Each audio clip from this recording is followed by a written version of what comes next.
Hi. உங்க computer வந்து ரொம்ப ஸ்லோவா இருக்கா? ஒரு சிம்பிள் சொல்யூஷன்ஸ் இருக்கு. அத ட்ரை பண்ணி பாருங்க. ஏன்னா, அது நம்ம ஜென்ரலா யூஸ் பண்ற சிஸ்டமோட எந்த அப்ளிகேஷன்ஸ் யூஸ் பண்ணாலுமே வந்து, அது வந்து ஒரு டெம்பரரி ஃபைல்ஸ் வந்து கிரியேட் பண்ணும் சிஸ்டம்ல.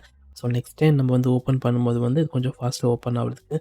என்ன ஆகும்னா, கொஞ்ச நாள் ஆக ஆக வந்து அந்த ஓல்டு அப்ளிகேஷன் நம்ம யூஸ் பண்ண மாட்டோம். இது எல்லாமே ஃபைல்ஸ் எல்லாமே வந்து ஒரு இடத்துல வந்து டம்ப் ஆயிருக்கும். கம்ப்ளீட்டா நெறைய ஃபைல்ஸ் அங்க லோட் ஆக வந்து சிஸ்டம் வந்து ஆட்டோமேட்டிக்காவே ஸ்லோவா ஸ்டார்ட் ஆகும். அது கூட வந்து சிஸ்டம் ஸ்டார்ட் அப் ஆகுற டைம் கூட வந்து ஸ்லோ ஆகும். இது வந்து ஃபிக்ஸ் பண்ணதுக்கு ஒரு சிம்பிளான சொல்யூஷன் வந்து இந்த டெம்பரரி ஃபைல்ஸ வந்து டிலீட் பண்ணாக்கா, நம்ம சிஸ்டமோட பூட் அப்ஸ் டைமு அப்புறம் வந்து அப்ளிகேஷன் ஓப்பன் பண்ணுறது எல்லாமே வந்து கொஞ்சம் ஃபாஸ்ட்டாகும். இது பண்ணுறதுக்கு முன்னாடி வந்து உங்களோட சிஸ்டமோட டாஸ்க் பார் கிட்ட வாங்க. இங்கே வந்து கிளிக் பண்ணுங்கள். கிளிக் பண்ணிவிட்டு இங்கே நீங்கள் யூஸ் பண்ணுற அப்ளிகேஷன்ஸ் ஏதாவது இருந்துச்சுனாக்கா, சப்போஸ் ஏதாவது அப்ளிகேஷன்ஸ் இல்லை ஏதாவது சாஃப்ட்வேர்ஸ் ஏதாவது ரன் பண்ணிட்டு இருந்தாங்க உங்கள் சிஸ்டமில், அந்த ஃபைல்ஸ் எல்லாமே க்ளோஸ் பண்ணிடுங்க. இது பண்ணுறதுக்கு முன்னாடி வந்து எந்த ஃபைல்ஸும் ஓப்பன் இருக்கக்கூடாது. ஸோ நெக்ஸ்ட்டு வந்து என்ன பண்ணோன்னா, விண்டோஸ் ப்ளஸ் ஆர் ப்ரெஸ் பண்ண இந்த மாதிரி ஓப்பன் ஆகும். இங்கே வந்து %temp அப்புறம் வந்து அகைன் பர்சன்டேஜ் இருக்கும். இந்த மாதிரி டைப் பண்ணிவிட்டு ஜஸ்ட் என்டர் ப்ரெஸ் பண்ணால் இந்த மாதிரி ஃபைல்ஸ் ஓப்பன் ஆகும்.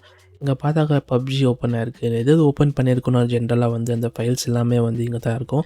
ஸோ இதை டிலீட் பண்ணாலே என் சிஸ்டம் வந்து ஆல்மோஸ்ட் நல்லாவே ஸ்பீடு ஆகியிருக்கும். அந்த டிஃப்ரென்ஸ் இங்கே பார்க்க முடியும். ஸோ டிலீட் பண்ணுறதுக்கு வந்து நான் வந்து Ctrl+A ப்ரெஸ் பண்ணிவிட்டு ஜஸ்ட் டிலீட் ப்ரெஸ் பண்ண போகிறேன்.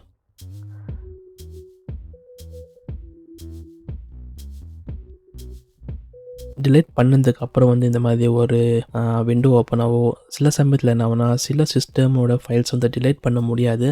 ஸோ அந்த மாதிரி சிச்சுவேஷன்ஸில் வந்து இந்த மாதிரி தான் காமிக்கும். இது வந்து do this for all current ஐட்டம்ஸ்னு கிளிக் பண்ணிவிட்டு இதை வந்து ஸ்கிப் பண்ணிடுங்க. இது டிலீட் ஆகிறதுக்கு சில சமயத்தில் வந்து கொஞ்சம் லேட் ஆகும். நீங்கள் எவ்வளோ ஃபைல்ஸ் வந்து இதில் சேவ் ஆயிருக்கோ அது மேலே டிபெண்ட் ஆகும். பட் இதை டிலீட் பண்ணதுக்கப்புறம் வந்து உங்களுக்கு பெரிய டிஃப்ரென்ஸ் பார்க்கும். அந்த ஃபைல்ஸ் டிலீட் ஆனதுக்கப்புறம் வந்து சில ஃபைல்ஸ் இங்கே இருக்கும். ஸோ இது வந்து டிஸ்டர்ப் பண்ண எதுவுமே தேவையில்லை. அகைன் நான் வந்து விண்டோஸ் ஆர் ப்ரெஸ் பண்ணிட்டு ரன்னில் வந்து டெம்பரரி ஃபைல்ஸாக திரும்பவும் டிலீட் பண்ண போகிறேன். பட் இந்த வாட்டி வந்து பர்சன்டேஜ் இருக்காது. இந்த மாதிரி ஜஸ்ட் TEMPன்னு டைப் பண்ணிட்டு என்டர் ப்ரெஸ் பண்ணலாம். அதே மாதிரி ஒரு விண்டோ ஓப்பன் ஆகும். இங்கே வந்து அதே மாதிரி நிறைய ஃபைல்ஸ் இருக்கும். இங்கே கூட அதே மாதிரி வந்து நான் பண்ண போகிறேன்னா இதுக்கும் வந்து Ctrl+A ப்ரெஸ் பண்ணிவிட்டு டிலீட் பண்ண போகிறேன். ஒரு இன்ஃபர்மேஷன் ஞாபகம் வச்சுக்கோங்க, நான் வந்து இங்கே ஷிஃப்ட் டிலீட் பண்ணல, ஜஸ்ட்டு வந்து டிலீட் தான் பண்ண போகிறேன். எனக்கு பை சான்ஸ் ஏதாவது முக்கியமான ஃபைல் அங்கே போயிடுச்சுன்னா, சிஸ்டம் ஏதாவது இம்பேலன்ஸ் ஆச்சுன்னா வந்து நம்ம வந்து ரிகவர் பண்ணதுக்கு வந்து ரொம்ப ஈஸியாக இருக்கும். அதனால தான். அதுக்கப்புறம் வந்து டிலீட் ஆனதுக்கப்புறம் வந்து do this for current items கொடுத்துட்டு இங்கே கிளிக் பண்ணிவிட்டு ஸ்கிப் பண்ணிடலாம். இது வந்து டிலீட் பண்ண முடியாது. ஆன்டிவைரஸ் எல்லாமே வந்து ரன் ஆகிட்டு இருக்கிறதுனால டிலீட் பண்ண முடியாத ஒரு ஃபைல்ஸ் இது எல்லாமே. ஸோ இதுக்கு வந்து நான் ஜஸ்ட் ஸ்கிப் கொடுத்துக்கிறேன்.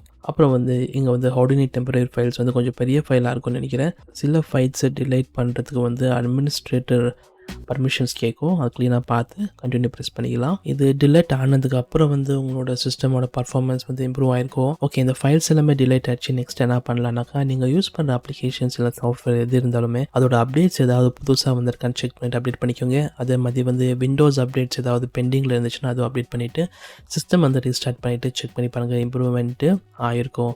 உங்களுக்கு இந்த ட்ரிக் வந்து ஆல்ரெடி தெரிஞ்சிருந்தாக்கா கீழே கமெண்ட்ஸில் மென்ஷன் பண்ணுங்கள் தெரிஞ்சிருக்கு இல்லைன்னு. இல்லை இதை விட இன்னும் ஒரு ஆப்ஷன் இருக்குது, யாருக்குமே தெரியாது, எனக்கு மட்டும் தெரியும், அதுவும் ஏதாவது இருந்துச்சுன்னா கீழே மென்ஷன் பண்ணுங்கள். வேறு ஒருத்தருக்கு வந்து ரொம்ப யூஸ்ஃபுல்லாக இருக்கும்.